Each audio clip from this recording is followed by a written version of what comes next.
Welcome back to the podcast. Today's guest is Steve Roberson, founder and CEO of Land ID, formerly known as MapRight, one of the most influential land and mapping property intelligence platforms in the country today. Steve has spent nearly 2 decades at the intersection of land, technology, GIS mapping, and real estate.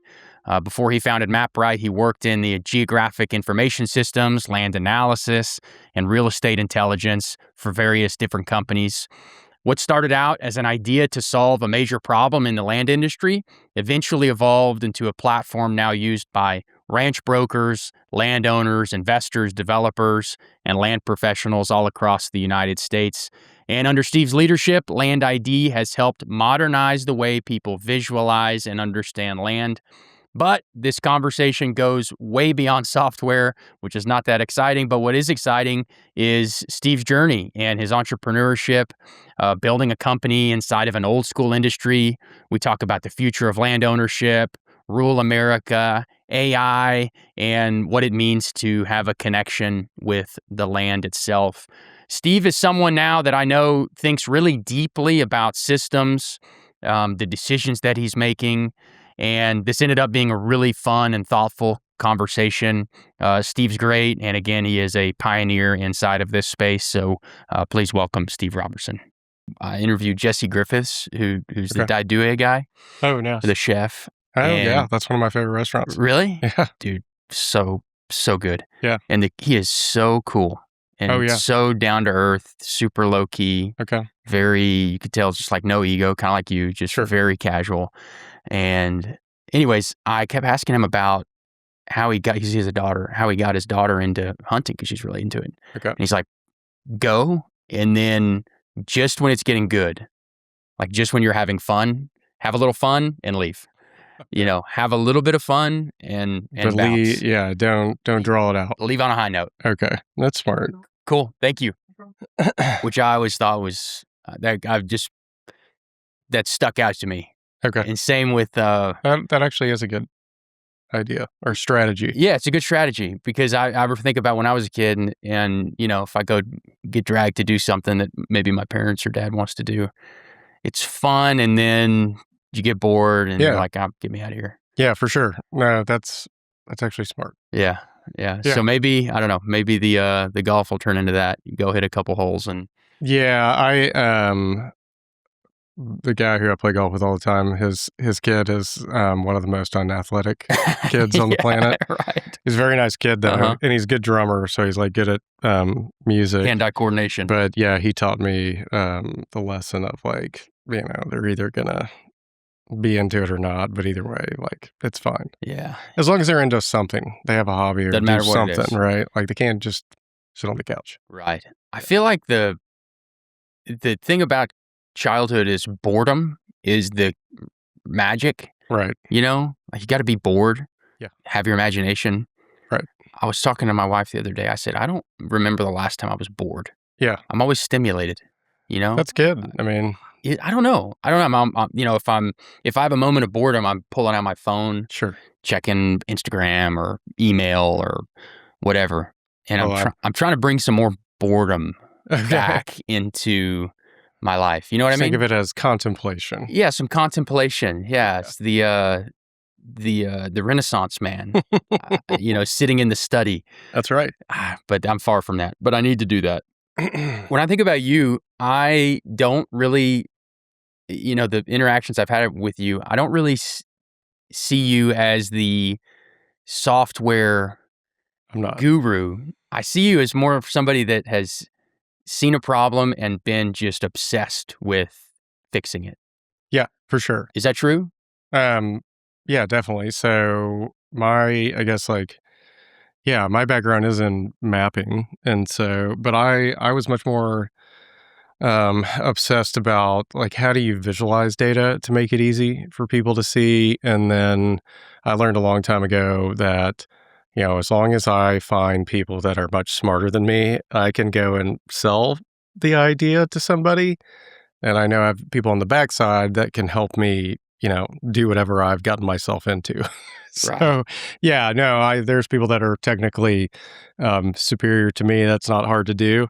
I think my superpower is being able to. Well, in general, I have a low tolerance and I'm lazy in life. And if I don't like an app in like 10 seconds, like everybody else, it's off my phone. So kind of try to apply that to, what I build and make sure it's compelling, relevant and easy to use and understand. But yeah, I'm much more on the once again, it's like the art of map making. It's not necessarily the art of building spreadsheets or databases.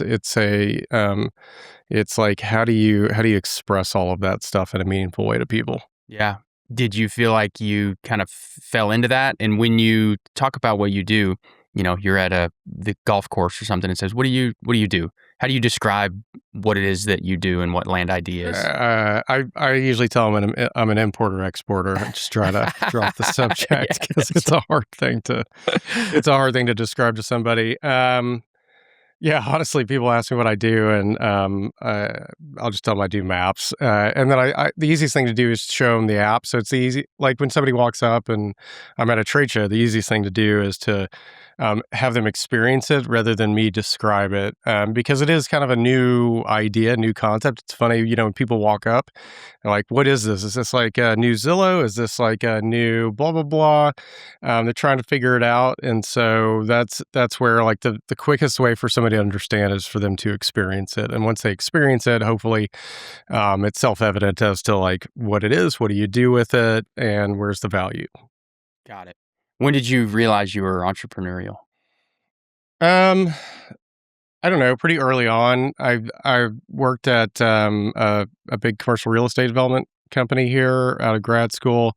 I was always interested in real estate and mapping, so I was doing trade area development for our trade area maps, things like that, tenant rep stuff, and I was doing that for several years in the early 2000s. And I realized that I really, for me, I wanted to just kind of control my own fate. And I think I'm very similar to a lot of people that have their own brokerages. Is like, it's not necessarily, would you like to be successful? Of course, but you just as important to me is to control my own fate in life. And like, um, whether it's successful or not, I went out there and I tried to do it and I did it the best I knew how. And y- the dice are going to roll however they will, but at least I went out and I gave it a shot. So that's the way I always looked at it. In which case, like, it wasn't very risky to me. It was risky to not do it, to kind of have that regret and take the normal route. Which there's nothing wrong with that.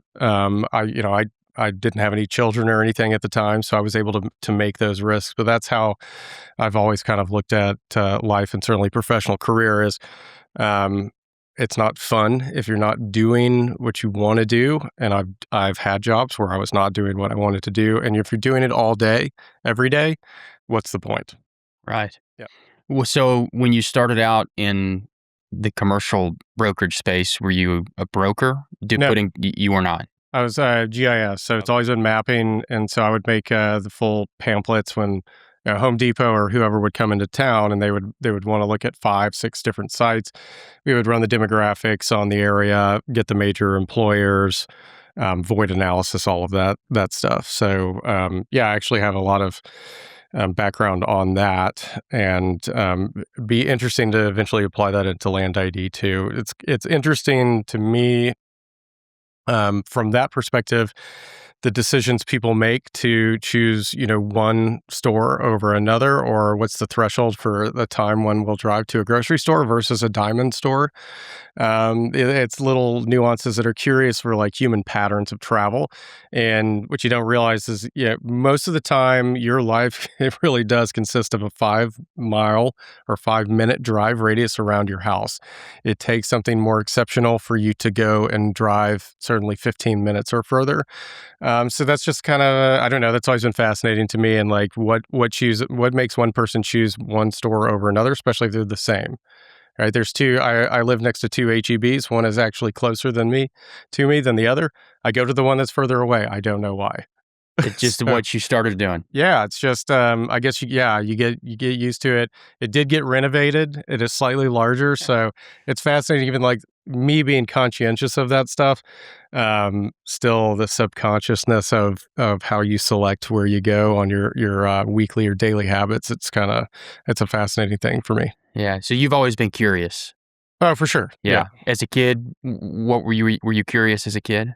Yeah. Once again, I was always into real estate. I remember Uh, y those old magazines of being like Burger Kings, and it was the listings, just like home listings. I was nerding out on that when I was like 10 years old at the Burger King, going like, "Oh, that's overpriced." Yeah, yeah, that's Yeah, awesome. yeah. So it's always been interested in real estate, both commercial, residential, farm and ranch. It's interesting to me, for people to help people better understand the space that they operate in. That's I guess like at a base level, what Land ID does for me is it's an expression of like artistic value in a way, with the map creation. And can I help you make a map and have it be easy for you to understand, for your clients to understand, but also just as Land ID expands, to think of all the opportunities we have to really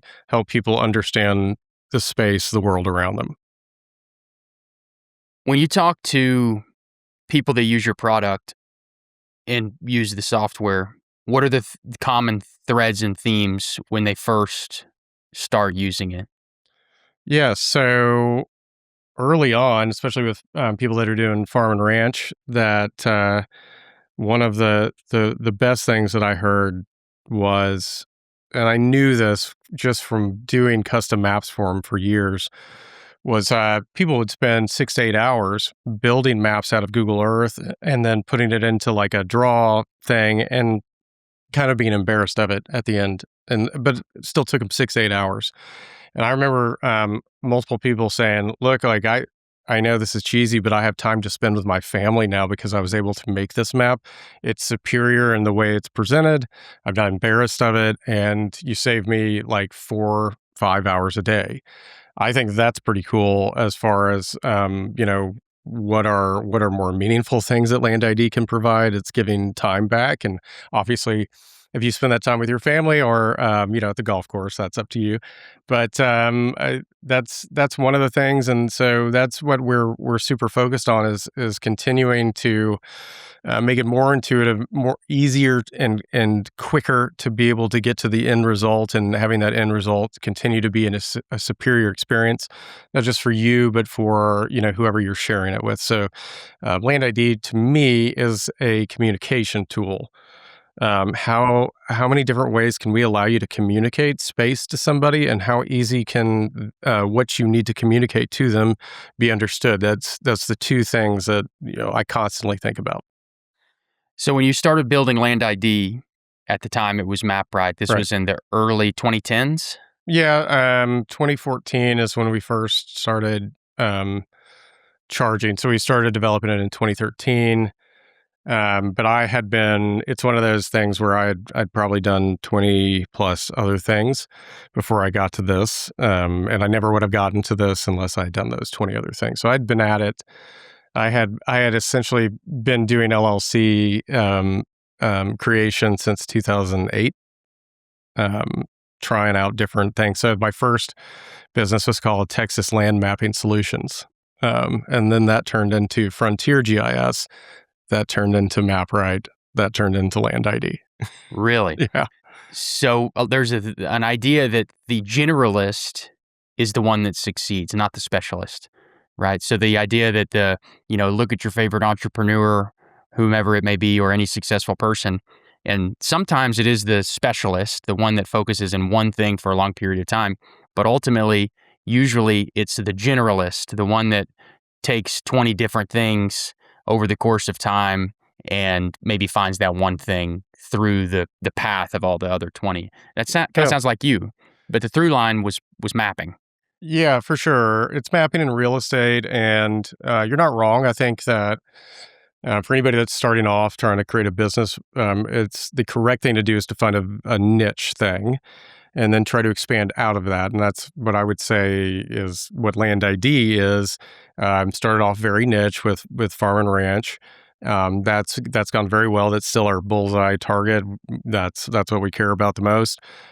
Can we expand out responsibly and compelling into other branches of real estate that are complementary to that? So that's where I would say, as time moves along and you find yourself to be successful, you would naturally become more of a generalist because your success transcends the niche that you started in, unless that niche happens to be, really big. I would refer to it, or the example I would give is Amazon started off just selling books, right? And now they sell everything underneath the sun. So they started off very niche, expanded, and now they sell everything, right? Right.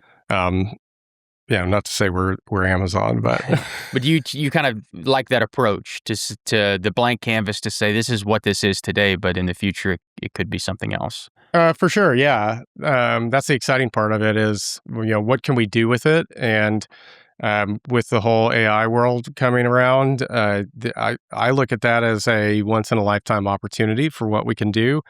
It can be scary and exciting, but these are the things that motivate you, and it's not producing another line for people to draw on. It's doing something that people have never seen before, right? Right. So that's what gets me out of bed. Yeah.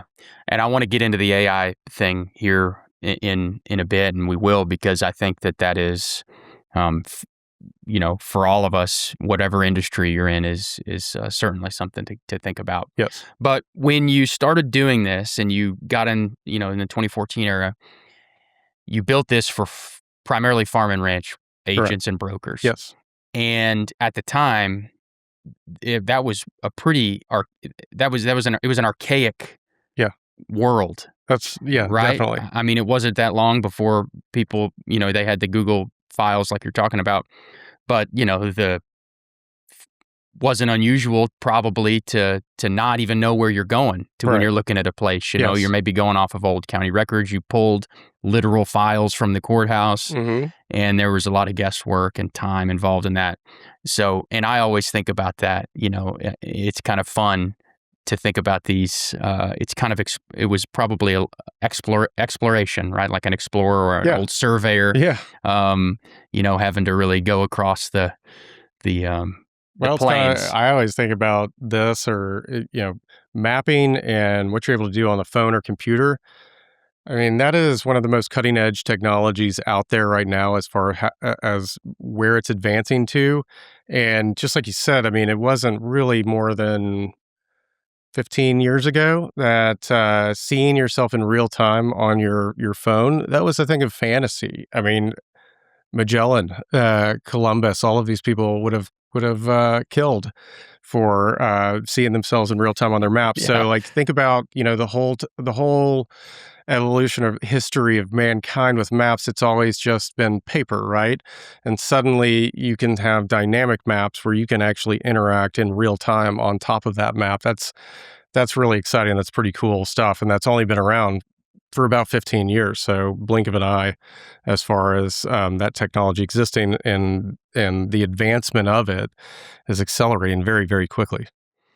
Did you feel like you were dragging the industry along when you started this company and saying, look at what you can do? And, the people at that time saying, we don't want technology. We really don't want to change. What we're doing is fine. Sure. Did you experience that?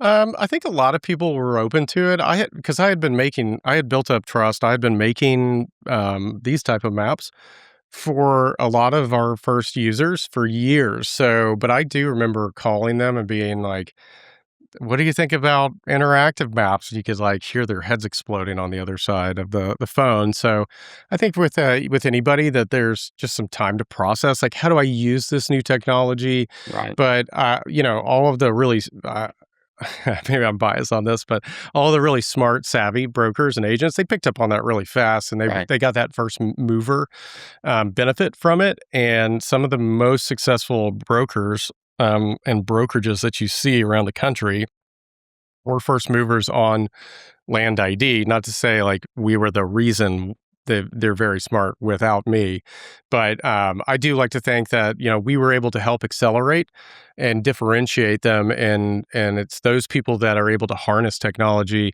to its maximum effect are the ones that will continue to see more and more success in real estate. Yeah. Since that time, I feel like the farm and ranch world has evolved more. I think, Yes. do you agree that that the industry was not as receptive to new technology, but now it's changing rapidly? Yeah, You have to. yeah, I think so. But I would actually say that most of the major genres of real estate, um, are. I don't think that's necessarily even unique to real estate either. People liked they in general, people don't like to change. I can appreciate that. I'm the same way in my personal life, but yeah, I think that the way I always looked at it, and that's why like print maps are very important, is if you want to introduce something more radical, a new concept into it, you need to also provide that person with the medium or product that they're used to. That way, they always have like it's like a comfort factor. You have the print map, and by the way, there's a lot of value to today and into the future for having physical copies of maps. But you can't just jump to the most radical thing, only provide that. I think that was part of the success was I was able to provide the conventional thing that they expected and then supply, have you thought about using this? Knowing that over time they would see the value in the new way of doing things with the interactive maps, the mobile experience, and that would probably win over time. But it made it a lot easier to get them to adopt that. One, from them knowing me. Two, from my being able to provide them with what they were used to, and that was on top of it. That makes perfect sense. So you have the thing that they're used to. They Yeah, can see it, they can hold it, touch and feel it, and then eventually, it's you would be behind if you don't have, say, an iPad in your pickup or side right. by side, right? Yeah. And you can't go from one to the other without some. Yeah, it's just too radical of a jump. Yeah, for people that would be creating new businesses, things like that, that would be a recommendation of mine. Is if you hear about this all the time, and like I'm always worried that I'm going to be in that situation where they were 5 years too early, right? A way you can mitigate that or reduce that risk is be 5 years too early, but also provide the thing that they're currently using as a bridge that can get them to use that thing that's more advanced that maybe 5 years from now they'll appreciate. I know that doesn't always work, but that's how you can. What I've seen in my history of business building, limited as it may be, is that is part of the key is give them what they're used to, introduce the new thing along with it. If you just introduce the radical concept alone, that's going to be much harder for them to adopt. In hindsight, do you feel like you were early in 2014? Um, no, no.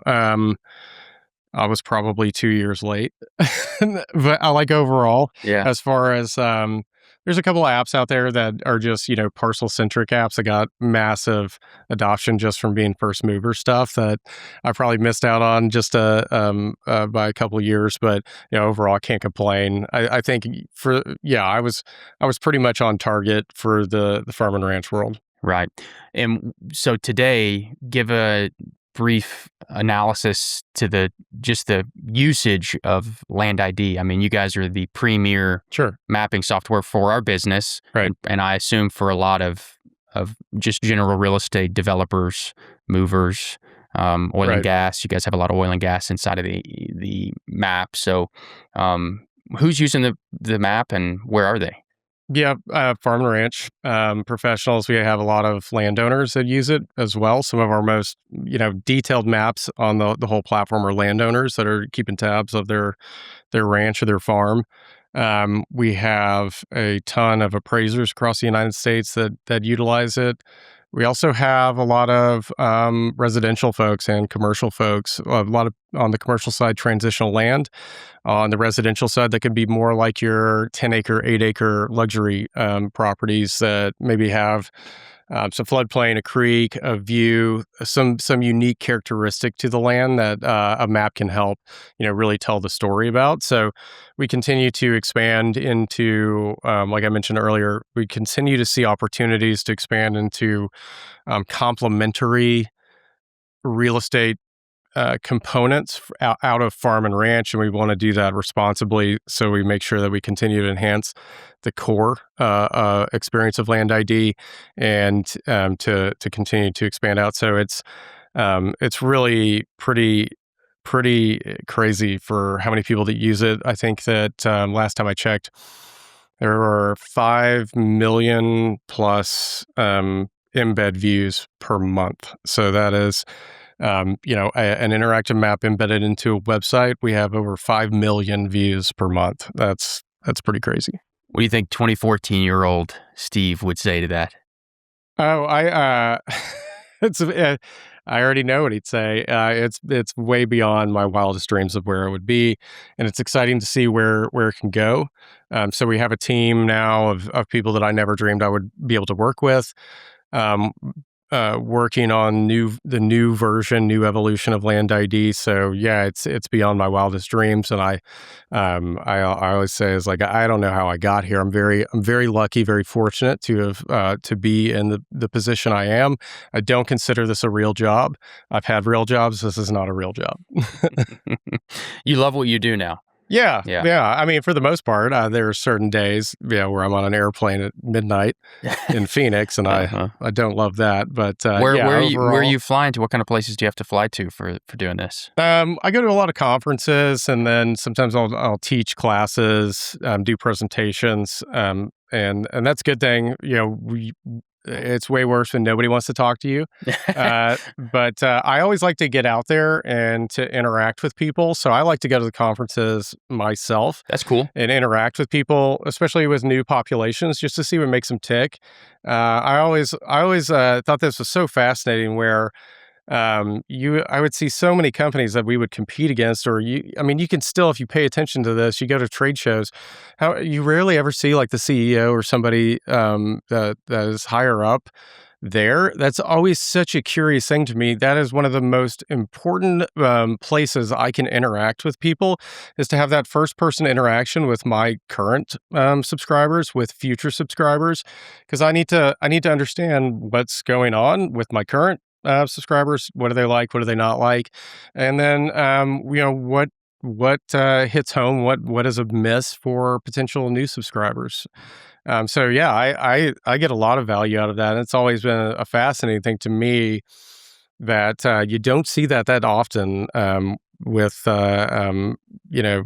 CEO, C-level folks that they just don't want to interact with their customer or are afraid to. Do you think that? What do you think it is? Do you think that they feel like they have better things to do, or probably, and maybe like that some of that is valid. I can understand that. Maybe the personality might be they're more of an executioner on the day-to-day stuff,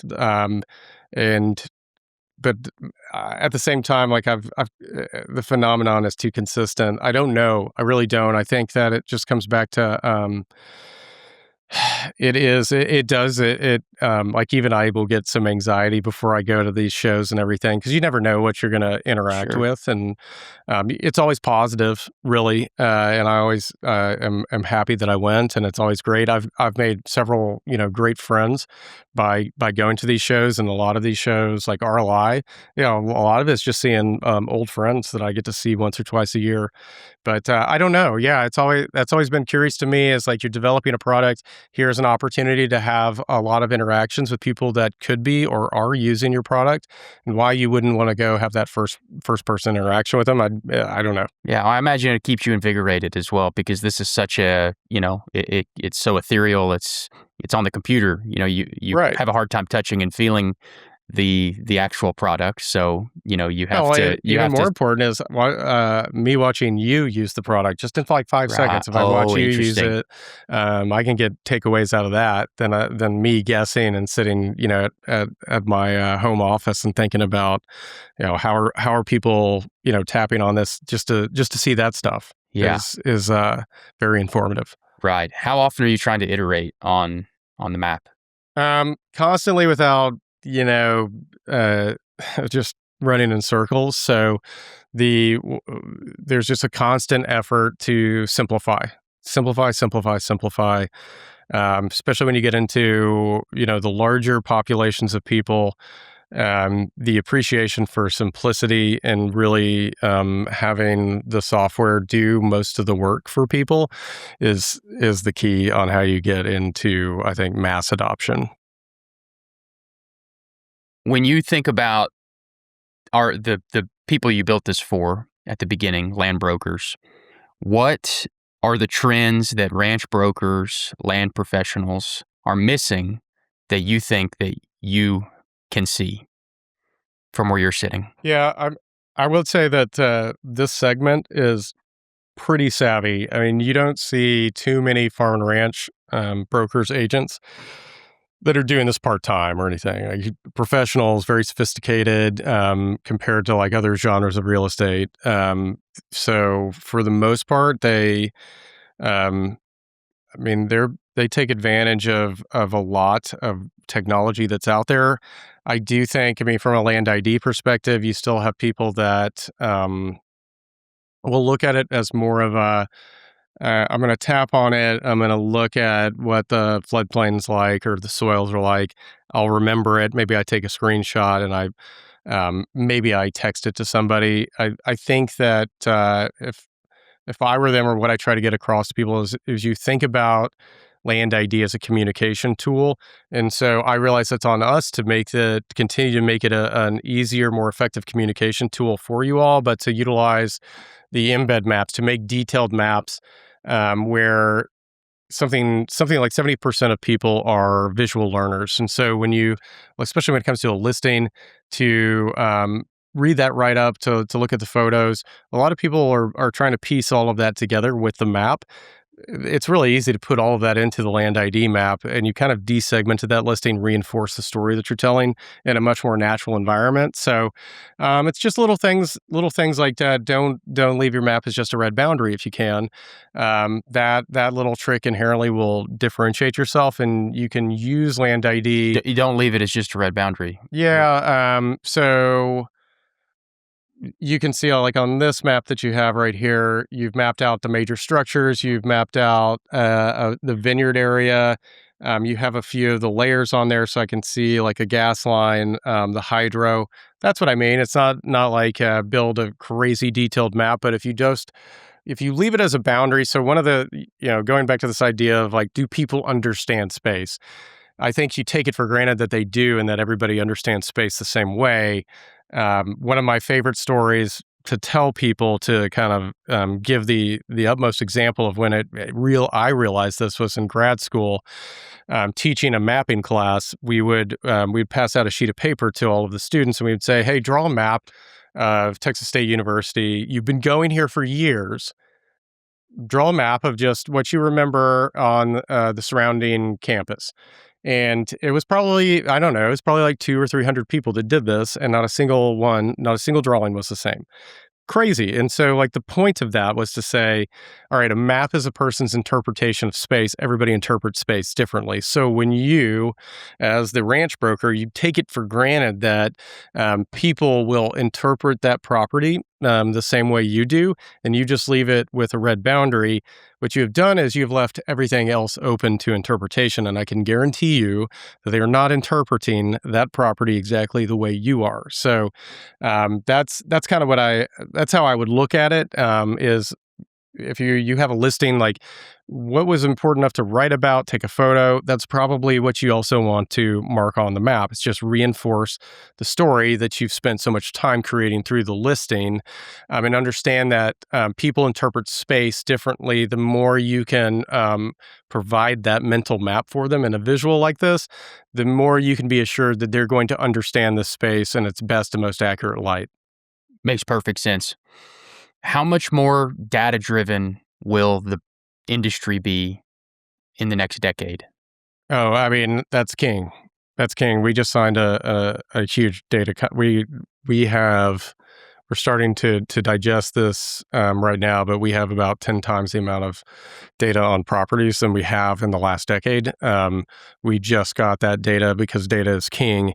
And so what we'll be able to do is take that data, we'll be able to utilize AI components of it to then provide even more context to that, with our idea being, can we essentially allow you to tap on a property across the United States, and we can generate a meaningful story for you out of just the data we have, that allows you to then have that solid foundation to build off of it with the local expertise that you come with.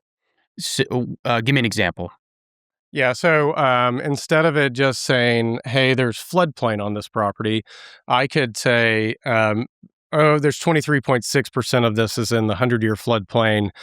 Um, 3.6 is in the 500-year floodplain," and then I could also give you potentially a 20-year history of the flooding of that creek. So I could say this creek is flooded in March 30th, 2021.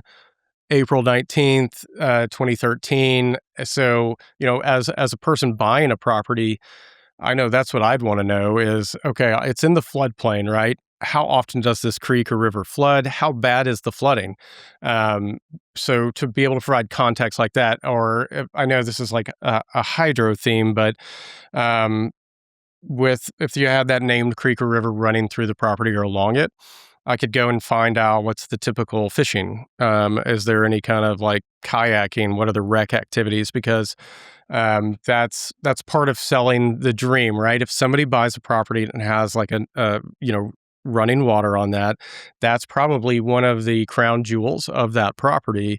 No matter how big it is, the live water aspect, and you want to know as a new owner, what can I do with that live water? What can I expect to experience out of that? So it's more of like turning it into a kind of a story for you all.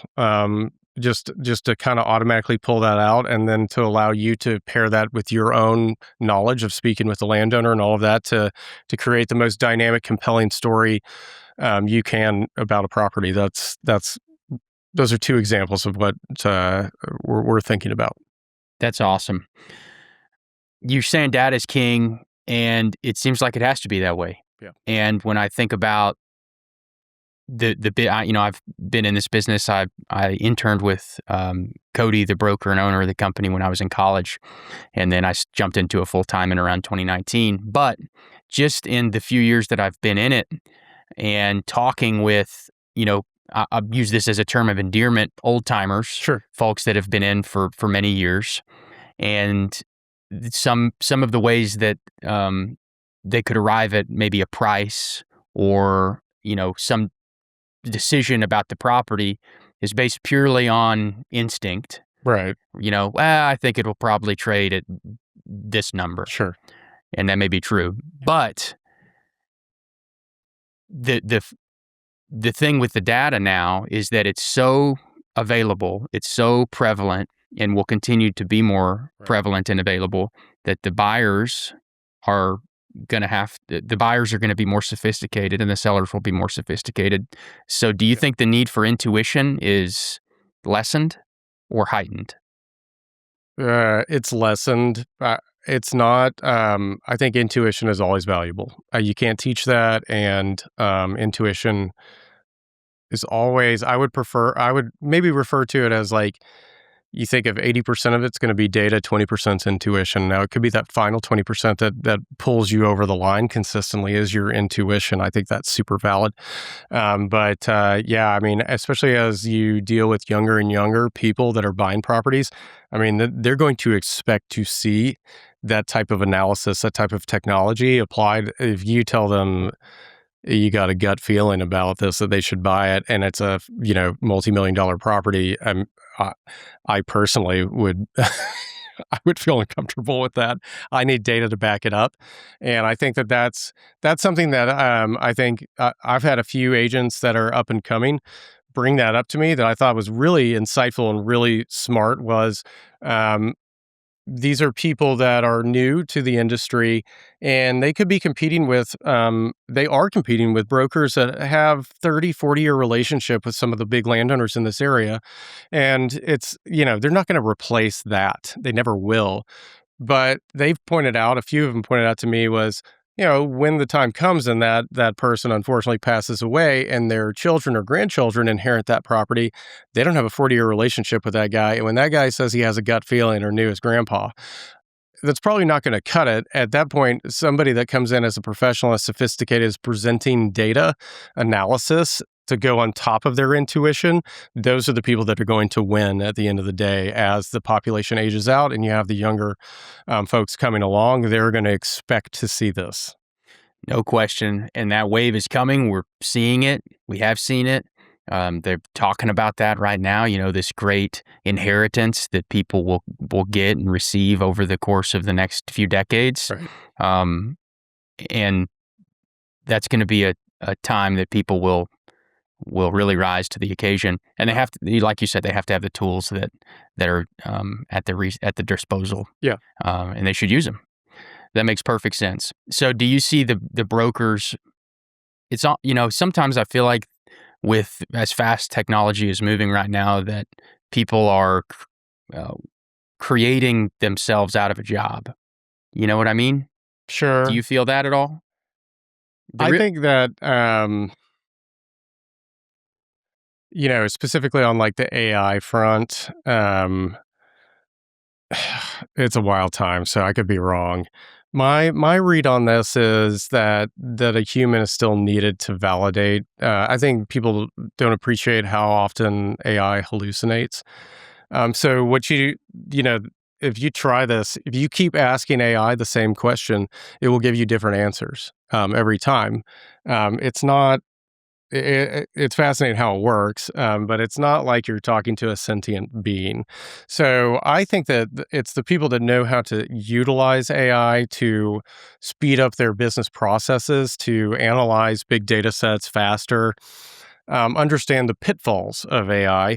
Those will be the people that succeed. It's those that harness technology. I don't think technology is going to harness people anytime soon. Now, that might happen in the distant future, but I don't.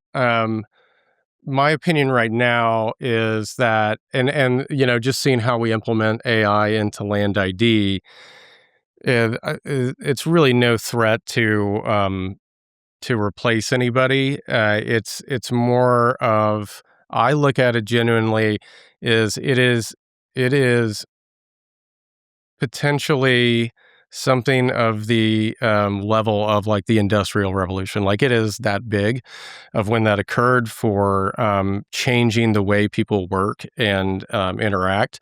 But there's going to be, it's not like you're going to have like AI agents negotiating for you anytime soon.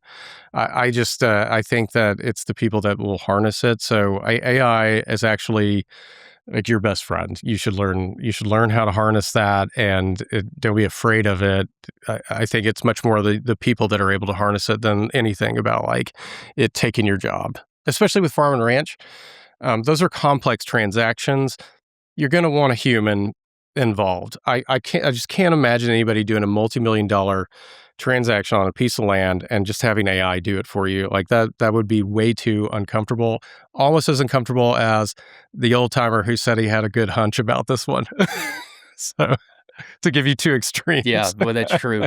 But you're somebody that really is seeing behind the curtain, I feel like, with the way that this technology moves. I think most people probably aren't building websites. They're not building apps. They're using it in pedestrian ways, getting on chat and asking it like a search engine. But you're seeing it in a really interesting way. So when you think about AI, what's your read on AI in the land markets over the next 5 years?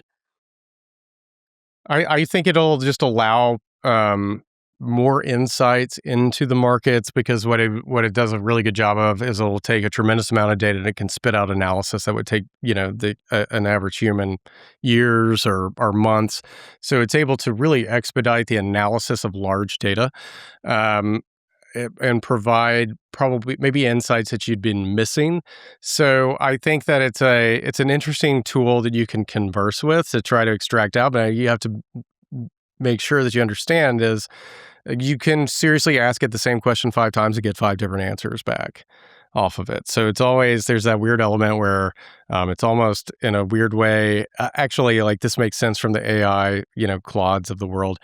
They're trying to please you. That's why every idea that you give it is always a great idea. Let's get to work on it, kind of thing. That'll be interesting how that pans out for people. Yeah. So sometimes people need tough love, and they need to be told that's a stupid idea. Right. No, you're right about that. Yeah, it's self-affirming kind of thing. Yeah. I just think that AI, where AI really helps is just putting together a lot of data, making it easy to understand, getting insights out of it, being able to make packages for properties, presentations for properties. Even you can imagine like websites for properties. That is now something that you could vibe code out pretty easily. Now, is the average person going to do that? I think that that's another thing that I think is very questionable. Will people just use it as a search engine for the most part? I think that is probably how it gets used for a long time.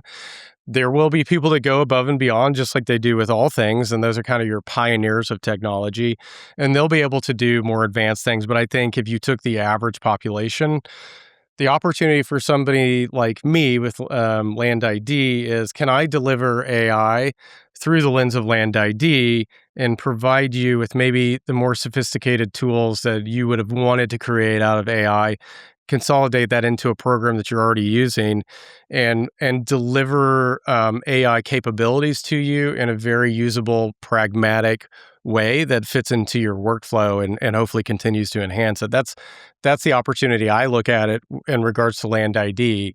Is it's an opportunity for us to start to deliver AI insights, AI functionality under the context of real estate insights to even further, hopefully making you more efficient, more effective at what you're doing. That's really how I look at it. So I think it's a great opportunity for us to have, and that nobody should be afraid of AI. But you wanna harness it. Those are the people that'll be the most successful. Right. You have so many valuable insights in this world because you have been doing it a long time, but you're almost, from the land brokerage world. You have a really good view of it, but it's almost an outside view because you're not doing the transaction, but you are looking at the transaction as a whole. So you have just a really unique understanding of this business.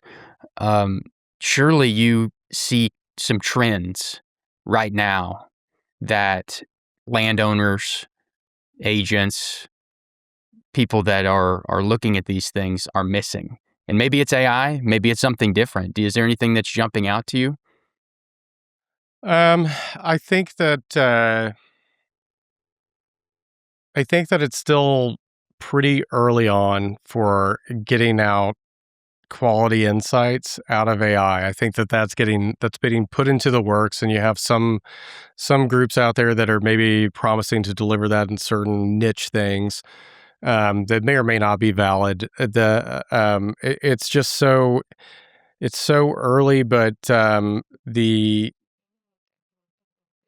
selfishly, I'd like to think that we'll deliver a really comprehensive, first version of AI on a higher level than just a search engine for people to start consuming the real estate data out of it. I think that there's just an explosion. There's just an explosion of data on real estate, and then your ability to harness it. So, before this, it's really like the AI is the changer for us because it allows us to expand the capabilities from a data delivery, data updating, just the whole facet on our business, from data insights to more data, to how do we expand it, how do we deliver it 10 years ago, that would have been very, very tough to break out of being niche. So what it allows you to do is, and this is what I think is probably the most important thing to understand, is what AI can do for you is it can generate like 10 Steves,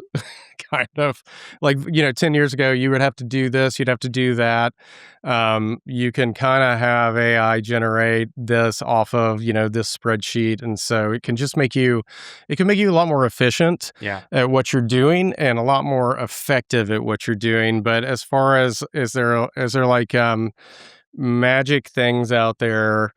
I know I've just gone on and on about AI. I don't think it's some magic wizard that's going to come and change everybody's life next year, and we'll all be working for some sort of AI robot down at the Tesla factory. Right. So, but it really is. It's fascinating how this will play out. It really is, and our whole thing is we want to be on the front edge of it. And the more you get to understand it, the more you understand how to harness it, the less scary it becomes, and the more fun it really becomes as to, really shining a light on what you can do.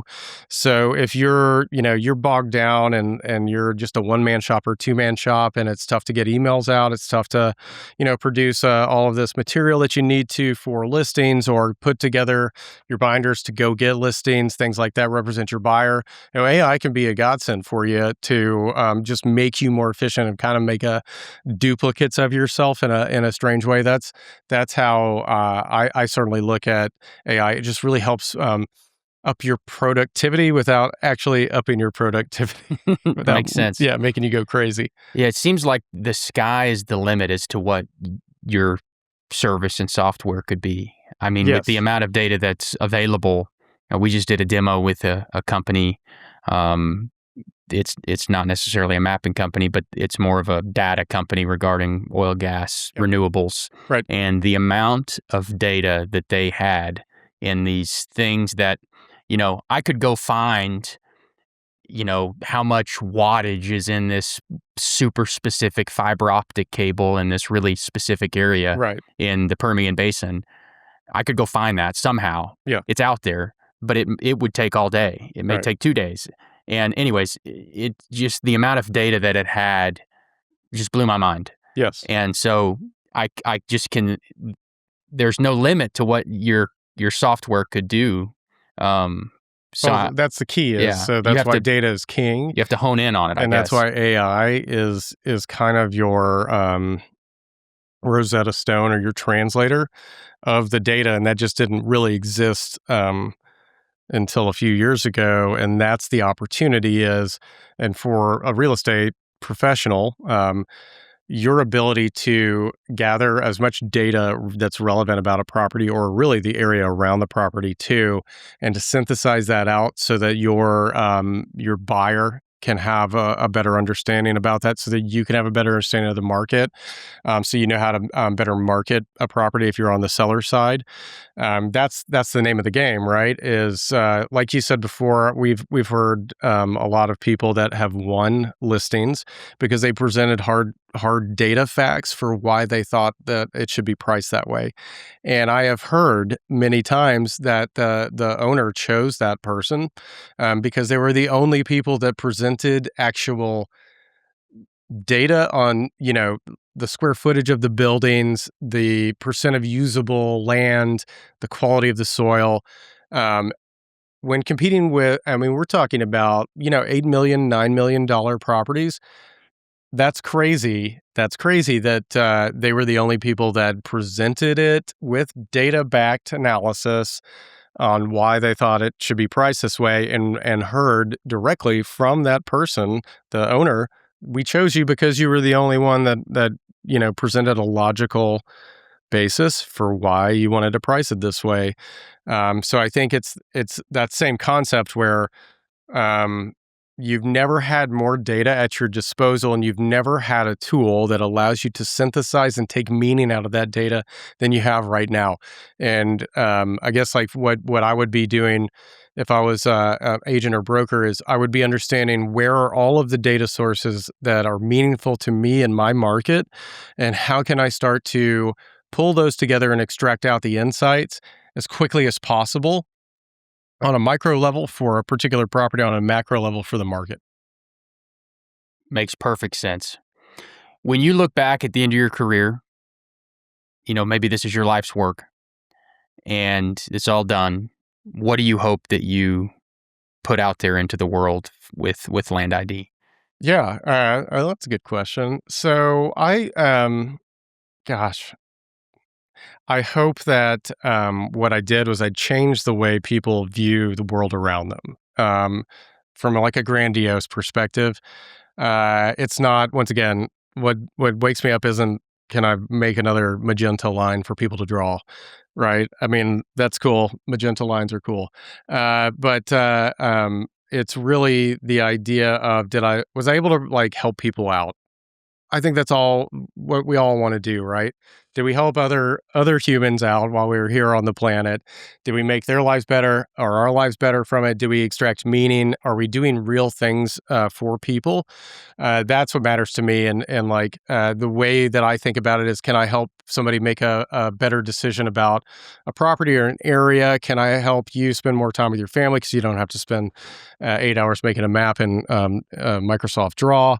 These are all little things that all collide together to provide me immense meaning. So for me, it's not like, hey, what was the growth rate of Land ID this year? Obviously, that's important. It fuels the whole engine that we can do to provide more innovation. But I'm much more interested in like, what can we do to make people's lives better? At the end of the day, that's what really matters. So, however I can do that through the lens of a map and that experience, that's what I think is cool. Yeah, that's great, man. We've covered a lot. Anything else you want to throw out there? No, I know. I appreciate the time today. We've got a lot of cool stuff coming out. So we've got, speaking of the new mediums for how you can use Land ID, we have our CarPlay app coming out in mid-June. We just released a new tour experience. So when you're sharing properties, it's more of a walkthrough. So just like I said, we think of ourselves as a communication tool. We want to be more effective at walking people through. The tour does a really good job of that.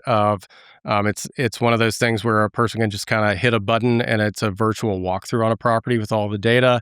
We're excited to release that. And then, like I've alluded to throughout this, AI insights are coming. And that's what we're really excited about, is that expansion of data that we've just brought on, ingesting that, pairing that with the insights, and then allowing you to eventually just tap on a property. We'll construct the story that we have out of that and allow you to adapt that to really produce the most effective story that you need to tell somebody, whether it's for you to get the listing, for you to inform your buyer that you're representing. That's what we're after. Awesome.